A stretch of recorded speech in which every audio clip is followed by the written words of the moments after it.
कभी ancient city Babylon को imagine किया है? एक ऐसा शहर जो रेगिस्तान के बीच बसा था, चमकता हुआ, जहां के लोग दौलत और प्रॉस्पेरिटी के सिंबल माने जाते थे।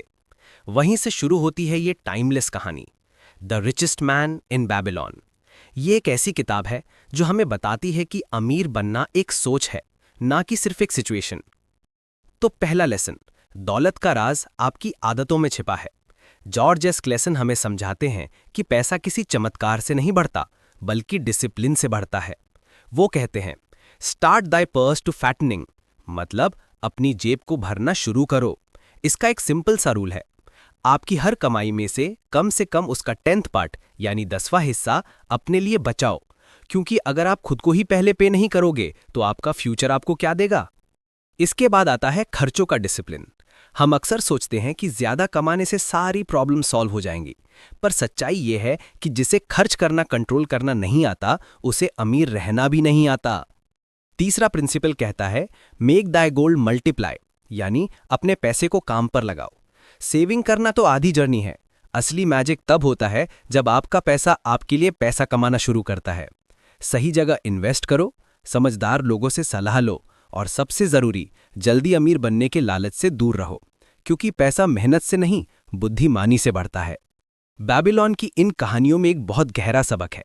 दौलत और ईमानदारी हमेशा हाथ में हाथ डालकर चलते हैं। जब कोई किसी दूसरे को उधार देता है तो उसे समझदारी से देना चाहिए, और जब कोई उधार लेता है तो उसे लौटाना अपना धर्म समझना चाहिए। क्लेसन कहते हैं, money is the servant of the wise but the master of the fool, यानी जो इंसान दौलत को समझदारी से संभालता है, पैसा उसका सेवक बन जाता है, लेकिन जो इंसान इसे बिना सोचे समझे खर्च करता है, वही इसका गुलाम बन जाता है। दौलत और इंसान का रिश्ता विश्वास पर टिकता है। अगर आप अपने पैसे को संभालना नहीं जानते तो धीरे धीरे वो आपसे दूर चला जाता है। The richest man in Babylon हमें ये एहसास दिलाती है कि एक अमीर दिमाग पहले अमीर सोचता है, उसके बाद वो अमीर बनता है। हमारा माइंडसेट ही हमारी फाइनेंशियल रियलिटी को शेप देता है। किताब के हीरो अरकत की तरह हमें खुद से ये सवाल पूछना चाहिए कि क्या मैं अपने पैसे को कंट्रोल कर रहा हूं या पैसा मुझे कंट्रोल कर रहा है। ये एक इम्पॉर्टेंट सवाल है। क्लेसन हमें सिखाते हैं कि गलतियों से भागना नहीं चाहिए। हर फेल्ड इन्वेस्टमेंट, हर गलत खर्च एक लेसन है। अगर हम सीखते रहेंगे तो पैसा हमेशा लौट कर आता है। ग्रोथ माइंडसेट का मतलब सिर्फ इनकम बढ़ाना नहीं है, बल्कि फाइनेंशियल विजडम यानी पैसे की समझ को बढ़ाना है। जो व्यक्ति खुद को सुधारता है, उसका पैसा भी अपने आप सुधर जाता है। तो आखिरी संदेश क्या है? अमीरी की असली पहचान क्या है? ये किताब कोई मॉडर्न फाइनेंस गाइड नहीं है, ये एक लाइफ फिलॉसफी है। ये सिखाती है कि वेल्थ सिर्फ बैंक बैलेंस नहीं, बल्कि सेल्फ कंट्रोल और पेशेंस का रिजल्ट है। अमीर वो नहीं जिसके पास बहुत कुछ है, अमीर वो है जिसके पास जो कुछ भी है उसे संभालना जानता है। जॉर्ज क्लेसन के शब्दों में, the soul of a free man looks at life as a series of problems to be solved, while the soul of a slave whines what can I do.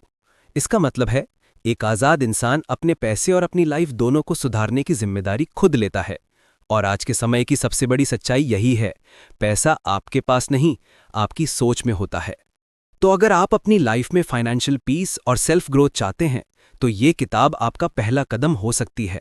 Save, invest, learn, repeat, यही है Babylon के सबसे अमीर आदमी का असली secret.